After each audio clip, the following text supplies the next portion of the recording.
Good morning. So my last video I forgot to put some pictures of my wife.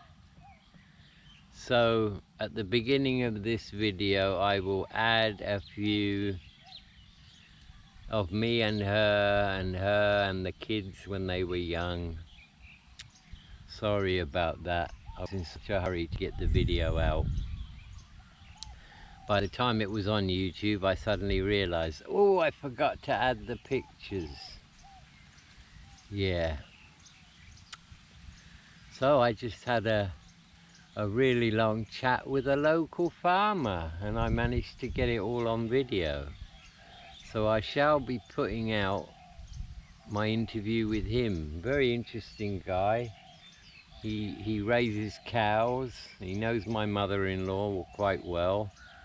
And we had a long chat, and he was telling me a lot of interesting things about this area. So I will edit that video and add some subtitles, and yeah, a really nice guy.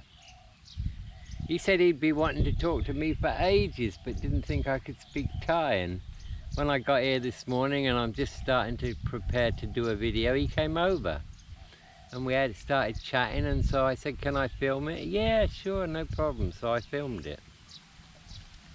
Yeah, he's a really nice guy. Yeah, so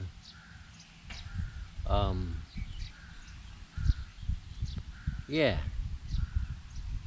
So today I'll talk about some of my experiences as a teacher.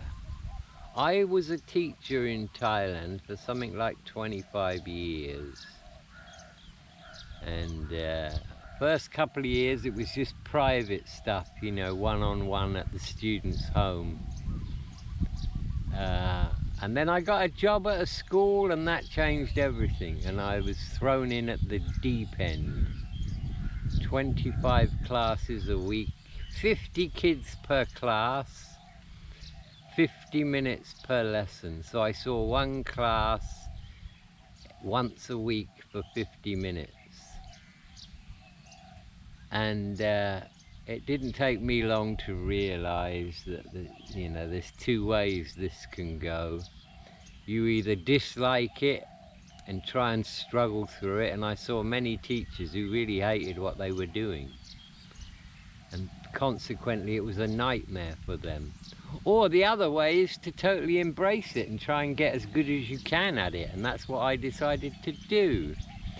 You know, and I realized that in 50 minutes a week, you're not going to get much going with the kids. So I used to play games with them, but all in English, of course, and give them some fun. And that's what, you know, that worked. The kids were happy. If the kids were happy, the school was happy. And the parents were happy. And you know, in Thailand, that's really all that counts for the schools, because it's a business. You know, many a time I've seen a teacher have a problem with a student, and the school stands by the student, not the teacher, because the school is, you know, bowing down to the parents because they're customers. So anyone who's thinking about being a teacher in Thailand, just bear that in mind. You know, this is a business. It's a profit-making business. Therefore, you know, ethics don't always work with that. Ethics don't always work. So yeah, I jumped in at the deep end with that job, and I think I did it for about a year.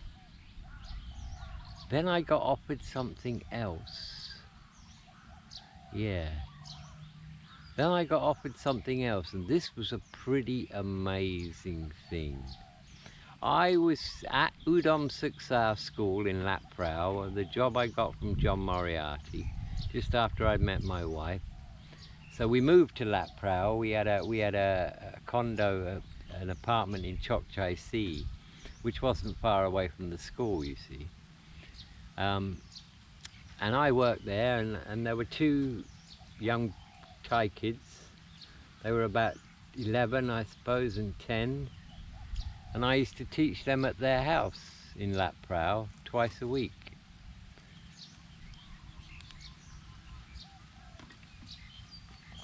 This was going on for a couple of months. And then one day the parents, who were very nice people, they had a lovely house with a garden, they invited me to dinner,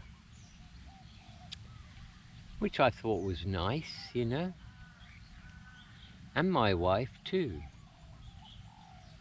So I think Jerry had been born then, so we got someone to look after Jerry, and me and my wife went along to this dinner. And we had a lovely dinner, you know, out on the garden, on the lawn, and it was all very nice. And they even had maids, you know. And when the dinner was over, I'm talking to the husband, and he looks at me and he said, "Look, if I wanted to open a language school here in Lat Phrao, how much money do you think it would cost to set it all up, you know, to buy the property and do it all up and everything? How much do you reckon that'd cost?" So I thought about it for a few minutes, and I thought, well, okay, let's throw a big number at him and see what he says here. I said probably about 20 million baht. He didn't bat an eyelid. He said, 20 million baht? He said, well, I can do that. So I'm going to make you a proposition. I said, what's that then? He said, I'll front the money, I'll buy the real estate, I'll get all the licenses, and I'll do it all up, and you run the language school. You be the director. Holy shit. I said, are you serious? He said, yep, I'm absolutely serious. I've been watching you with my kids for a while now, and you're a good teacher and you seem like a good guy. So me and my wife talked about it, and we thought, okay, this guy could be the guy to front this business. And so we're making you a proposition. That's why we invited you here for dinner. And I'm like, wow. I was very excited about it. When we got home, I talked to my wife about it, because she wasn't there when we had this discussion after dinner. She was away talking to the wife, and she was very excited about it too. So once I realized they were serious about it, we made a deal regarding my salary. I asked for 10,000 baht more than I was getting at school, and he agreed to that. And he said, look, come and work for me immediately, because you have to obviously start working on a curriculum for the school, you know. And so I handed my notice in at Udom Suksao School, and they were very unhappy to lose me. They actually offered me more money, but I said, no, the reason I'm going is because I've been offered an opportunity that I really can't turn down, you know. So I left on good terms with them. And my new boss gave me a secretary, gave me a room in his house where we could work. And we started working on the curriculum. And he bought 3 townhouses together in Lat Phrao on Soi 71.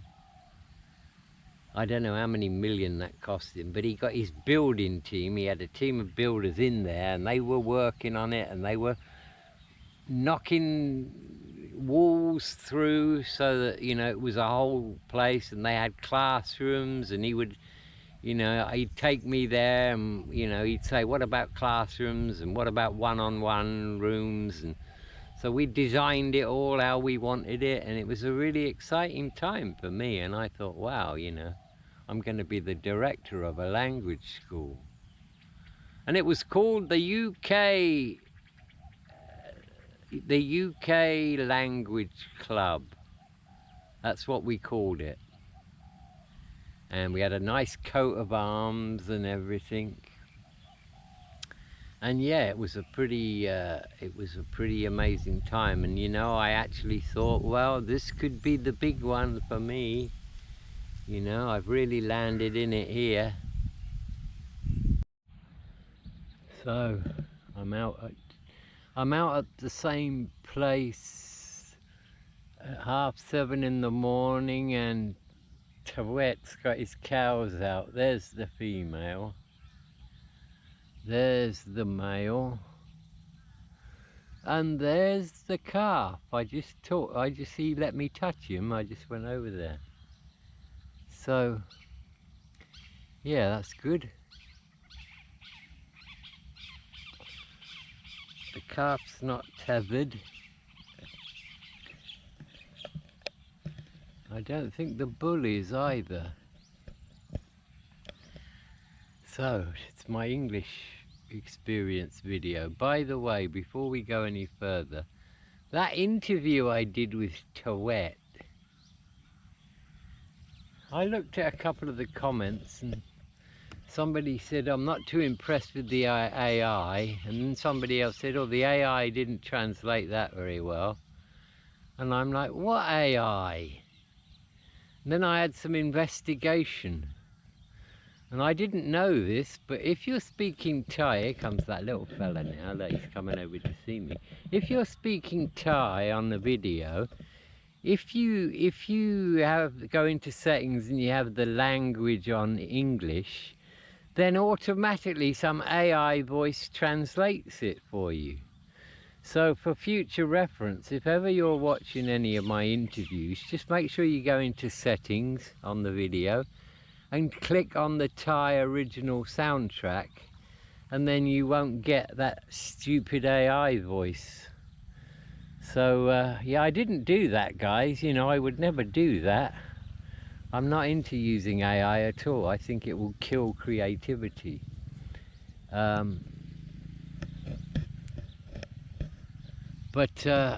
so I didn't know that. I've only just found that out. So yes, bear that in mind. Look at the little fella now. He's running around now. Look at him. The joys of life, eh? He's probably about a couple of months old, I would think. He's quite used to humans. He let me touch him without any problem at all. Pat him on the head. The female's tethered. The bull isn't. I guess you'd call him a bull, would you? A male cow. Is that a bull or not? Here comes the little fella. The joys of life, eh? Yeah. I hope he has a good life. It's a boy.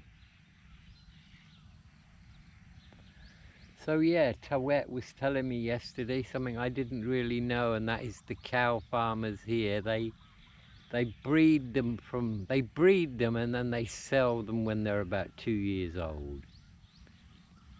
That's how they make their money. They pay somebody to bring a bull in to inseminate the cow, and then 9 months later, here he comes again. 9 months later, the baby's born, and then they raise it for 2 years, and then they sell it. And he said they come round every day asking to buy cows in a big truck. So that's the cow business in Sissaket.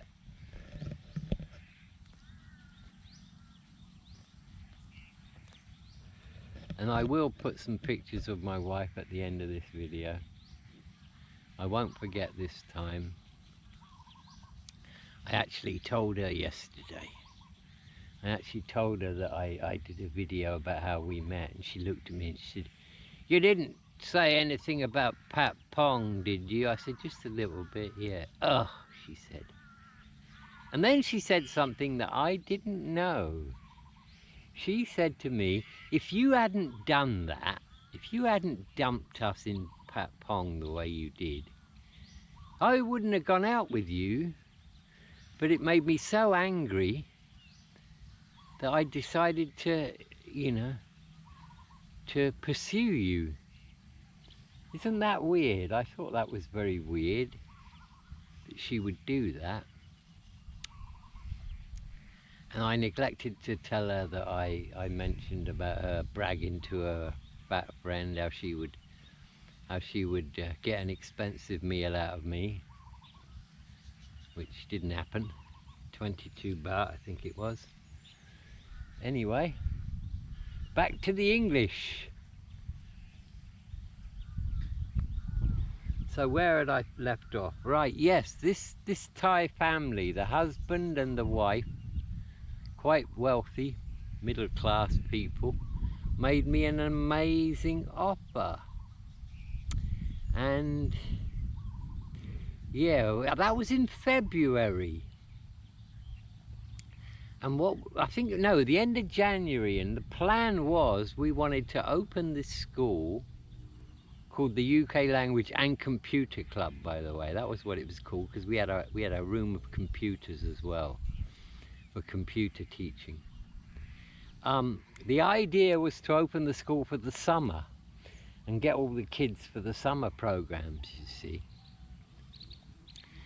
And so he had a big team of workers in these 3 houses, working all day and night to get this place finished for the middle of March. I think it was the 18th of March when the schools closed. And I'm busy, you know, getting all the curriculum sorted out and hiring teachers, getting teachers ready.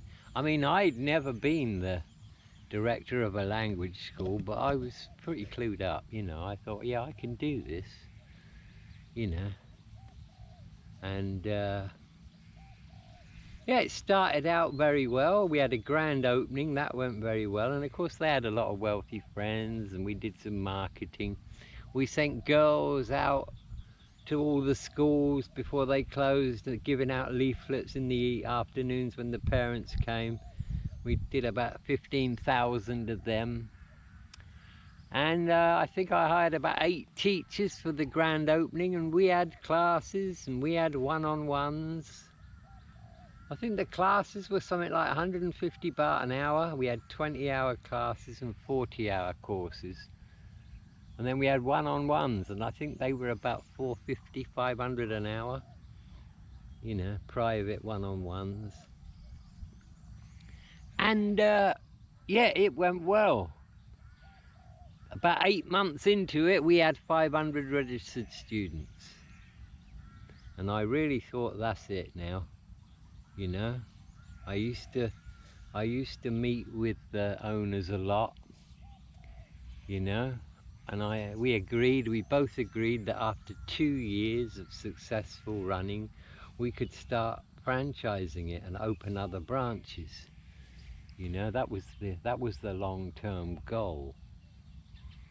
And everything was going well. I had a good secretary, I had a good bunch of teachers, I had a great relationship with them. You know, we had a cafe inside the school where the kids could get stuff, you know. Sold hamburgers and French fries and sandwiches and drinks and stuff like that. And yeah, it was going very well. And then the problems began, because we'd agreed on a profit sharing basis where I would get a percentage of the profits. And they told me, I think it was about for the first 8 months, every time I asked, there's no profit yet. You know, no profit coming in yet. We're not even breaking even. And that, of course, is not including the investment money. It's just what comes in against the running costs.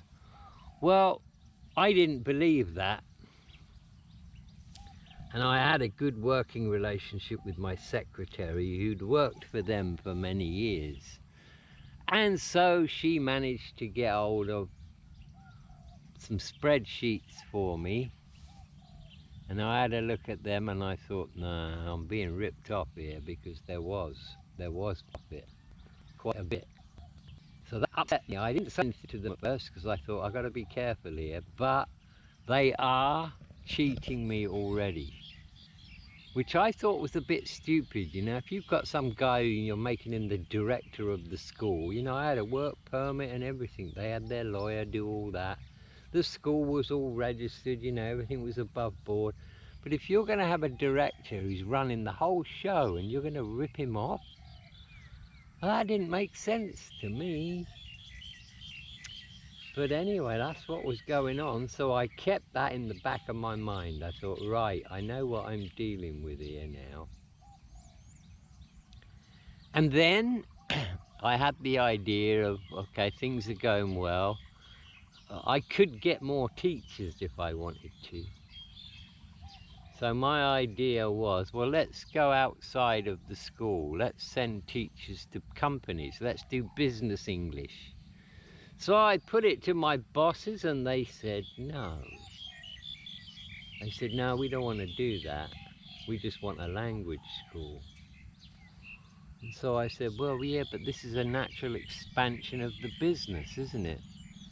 You know, we send teachers to companies and they teach, and, you know, we charge quite a lot of money for that. And I'll make all the curriculum and everything, and it's a good business. And they didn't want to do it. And they didn't want to do it. So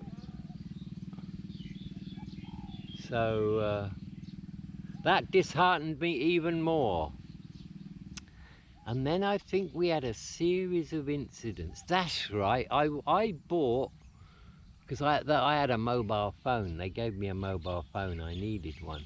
I had my own motorcycle, but I could use their minivan with the chauffeur driver if I wanted to go anywhere on business. And I went and bought three phone batteries because I needed to have them on charge all the time, so I needed to keep a couple of with me, you know. And I handed in the receipts for them, obviously, when I got them, and I got chewed out by the boss.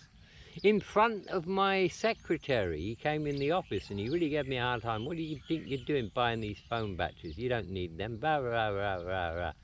And this is a big business we got going here. Well, that really pissed me off. So a couple of days went by and I said to him, I want to have a chat with you, you know, and I sat down with him and I said, listen, you know, I don't like the way you're treating me. Yes, you might be the money. I agree with that. I know that you're the money. But I'm the guy who's got all the knowledge and the experience about it, and I'm the guy who's running it, and I don't like the way I'm being treated, you know. You chewed me out in front of my secretary, and you're a Thai. You should know that that's not the done thing. If you got anything to say to me like that, you should be doing it on your own with just me. And then I mentioned a few other things that I didn't like, and he just looked at me and he said, well, you know, it's just the way it is, and you don't really have much choice, do you? Wrong thing to say to me. So I looked at him, I says, you know what? I do have a fucking choice. Bang! There is my resignation. And his look on his face, I just fucking threw it on the table. I think it was the day after I came, barged into his office where he worked. I went there, went straight into his office and threw it on his desk. There you go, I'm out of here, I'm done. I've cleared out my desk at the school. I'm done. And I resigned. The wife went absolutely nuts.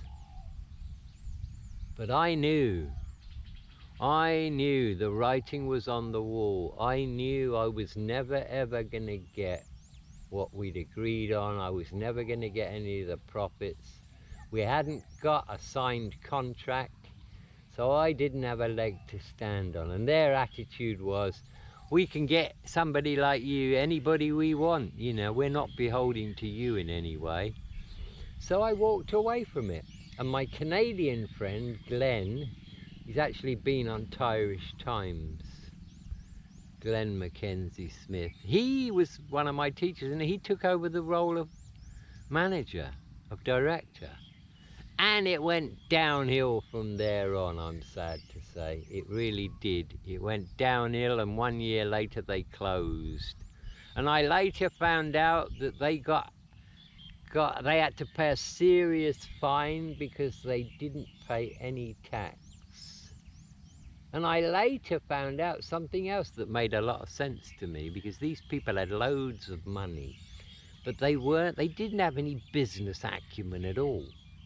Nice house, you know, all the trappings of success, but they just didn't have any business acumen. And I later found out that her brother was one of the major owners of the tollway, the expressway, and he had billions of baht. And so what he was doing is he was just giving them money whenever they had any business ideas. He was just giving them money. Yeah, do it, you know. So that's how it turned out, and it would never have worked out. So I made the right decision, even though everybody who knew me thought I was absolutely crazy. Oh, this guy's coming to see me now. You think I should stand up? No, it's all right. Yeah, he's a good boy, eh? Good boy. Yeah, I wasn't brave enough to stay squatting down there when he's coming up to me, because I don't know him. But it turned out he's quite nice. He's quite nice, not a vicious bone in his body.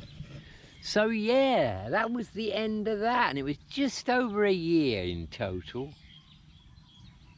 Of course, you know, that put me in a bit of a spot then, because we'd bought a condo unit across the street from the school, and I had to get another job. You know, I had a hard time with my wife over this. She really, really thought that I'd blown it, you know? And I tried to explain it to her, and she didn't understand it for a while, but then she found out some things that I'd already told her about it all.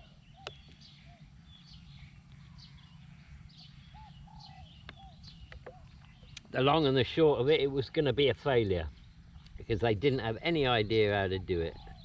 And instead of just looking after me and leaving me to it, they wanted to take control of what we did and everything, you know. So that was that. So that was a bit of a body blow to me, because I had kind of convinced myself that I had finally made it, and I hadn't. So it was back to teaching for me, and I knew this woman who worked for UNICEF. I got a job at a school, can't remember where it was now, Pathum Thani it might have been. And I knew this woman who worked for UNICEF, and she came to see me one day at my house where I lived, you know, in the condo where we lived. And she said to me, "Paul, I think I've got the perfect job for you." I said, "Oh yeah?" She said, "Yeah, there's a school in Minburi, it's called Meen Pasat Witya School, and it's a foundation. It's a private school, but it's run by a foundation. And the principal, she's a very smart woman, and she understands what's wrong with Thai education, and she wants to change that, and she's got the money to do it. Go and see her, because she needs somebody like you." So I did. Her name was Mantarika, Kun Mantarika. A lovely woman, amazing woman. She really did know. She really did know about education. And she was a very strong-minded person. She had a lovely school.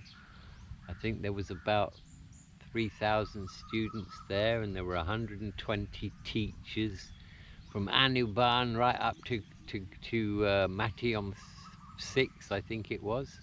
Yeah, it was a K-12 school. And I went to see her, and I had a very long discussion with her. And she said to me, "Look, I have a plan for this school." She was very impressed the fact that I spoke Thai.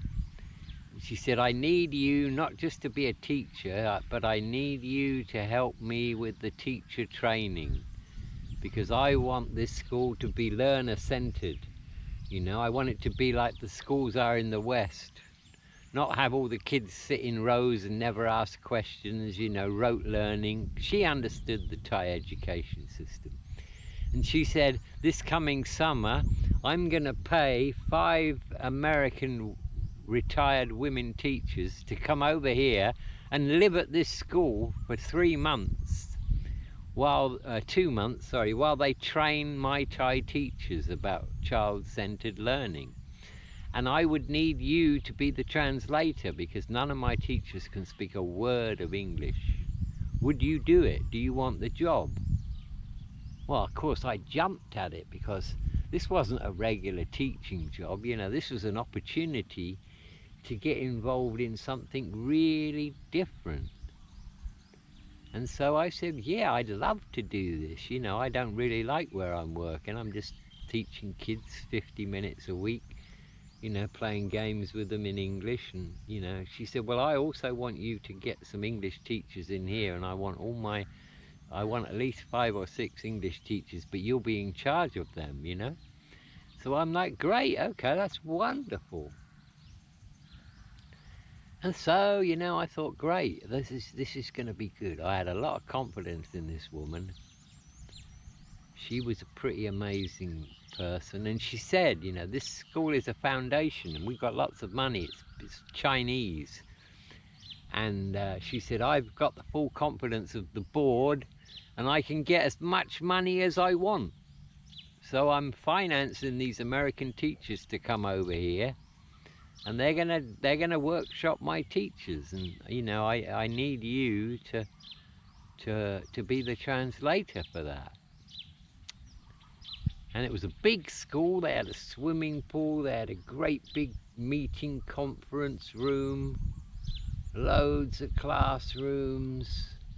It's on the Ramkhamhaeng Road, just before you get to Minburi, coming from Bangkok, Bangkapi. You come out on the Ramkhamhaeng Road, just before the last flyover, before you get to the end of Ramkhamhaeng Road. And then you have the traffic lights, and you turn right to Chachen Sao and you turn left to Minburi. So it was a good location, this school. And I went to work there, and that was the start of a really good 7 years of my life. We moved to Minburi, we moved to a muban, we rented a house in a muban, yeah, maybe 2 kilometers from where the school was. And my 2 boys, Tom and Jerry, you know, they went to the school. I think they would have been about, what, 7, 8 years old and 7 years old, and so they went to the school. I didn't have to pay for them, and yeah, and so that really was the beginning of a great period of my life, and I learned an awful lot from Kun Mantarika. She was a wonderful woman, and yeah.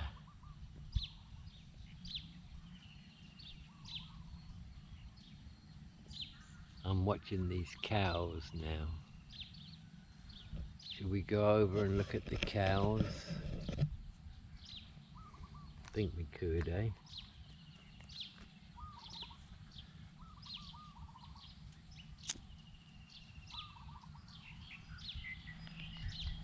Let's go and see that little fella.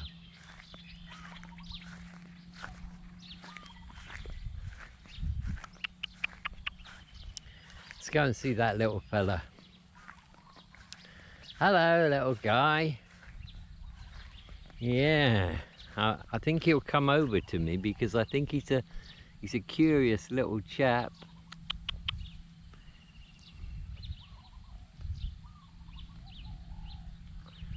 I just saw him squaring up to his dad.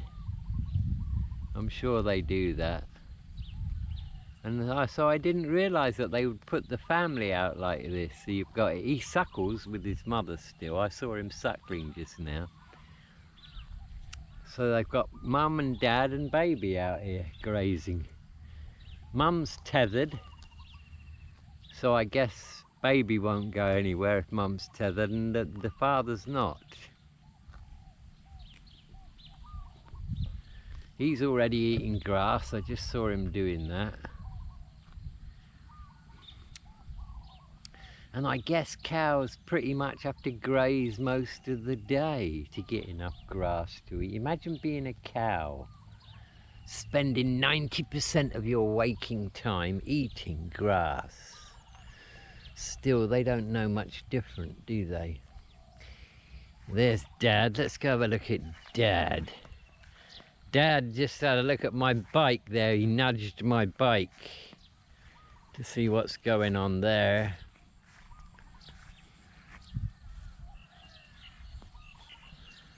Yeah, there's Dad, look. Not too impressed with me. He's having a look at his son. Look, a quick nudge of his son there. Did you see that? He gave me a little headbutt there. I hope he's not too protective about his son. What's he gonna do now? Yeah, big guy, eh? You're a nice one, aren't you? I guess I can get quite close to you, eh?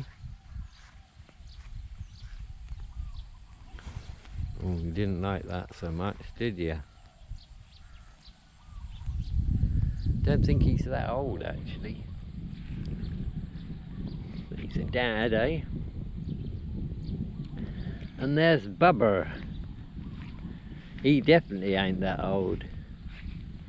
And he's a boy. I wonder if they prefer having the boys. No, I guess they don't, because if they have a boy, they can't have babies, can they? I guess they want girls. He's gonna suckle now, look. Yeah, he's got to suckle with mum. There he goes, look. He's suckling with mum. Oh, mum's not too keen on me, look.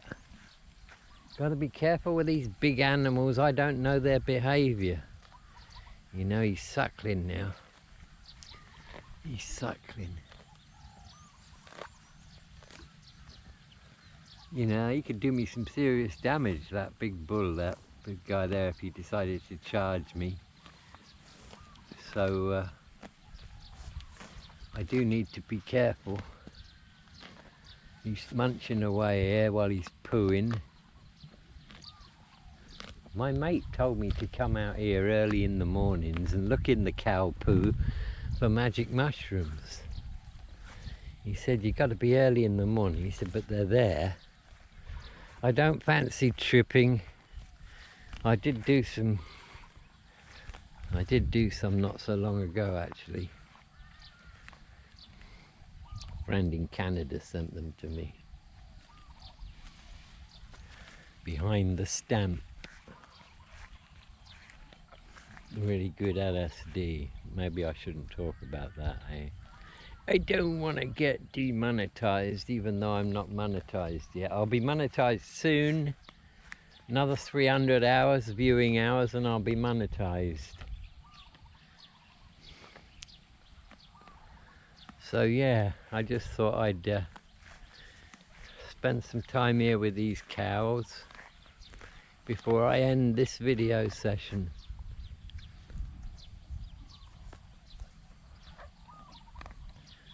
So he eats grass and he's still suckling.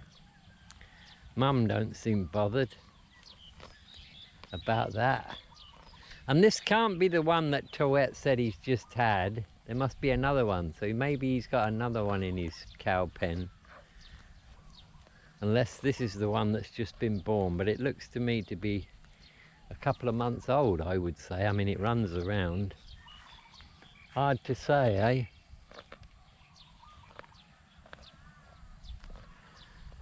But he's certainly getting some milk there.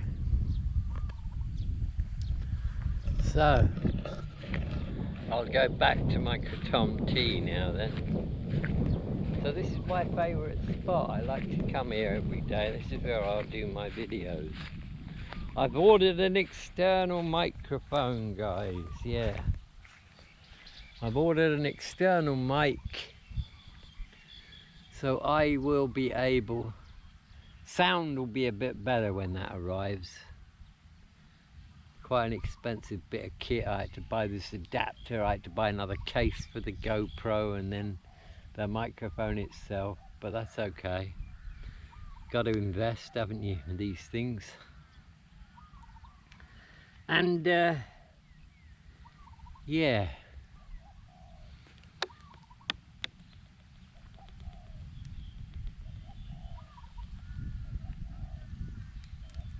so it's really nice for me to get to know all these people and find out what they do. I saw a woman yesterday, nice house, right opposite my local shop.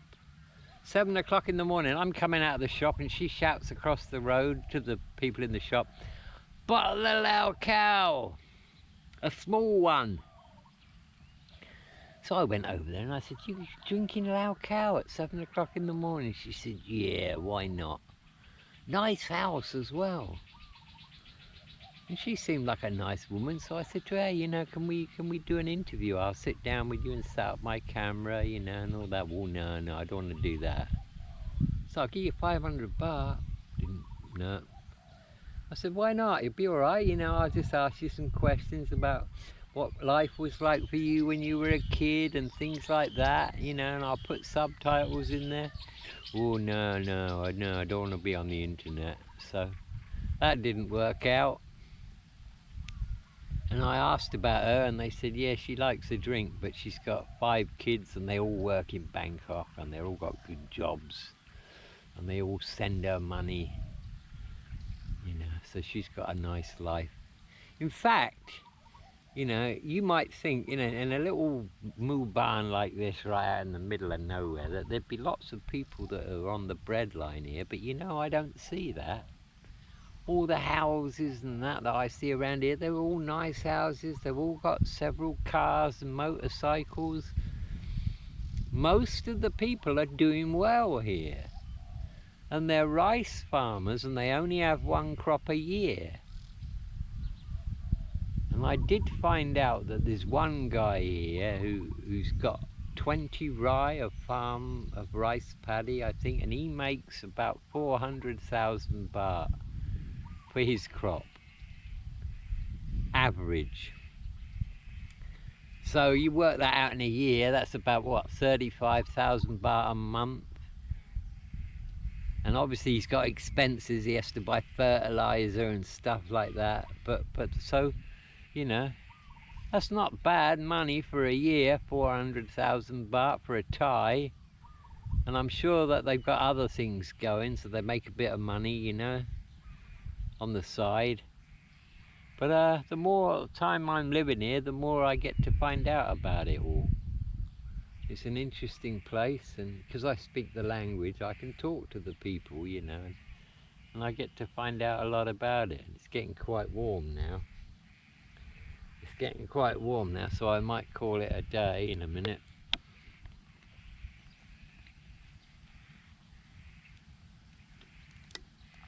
And tomorrow morning I'll come out here again and I'll finish the I'll carry on with the English story, because it's still quite a lot of interesting stuff with my English teaching career. Yeah, so that'll do for now.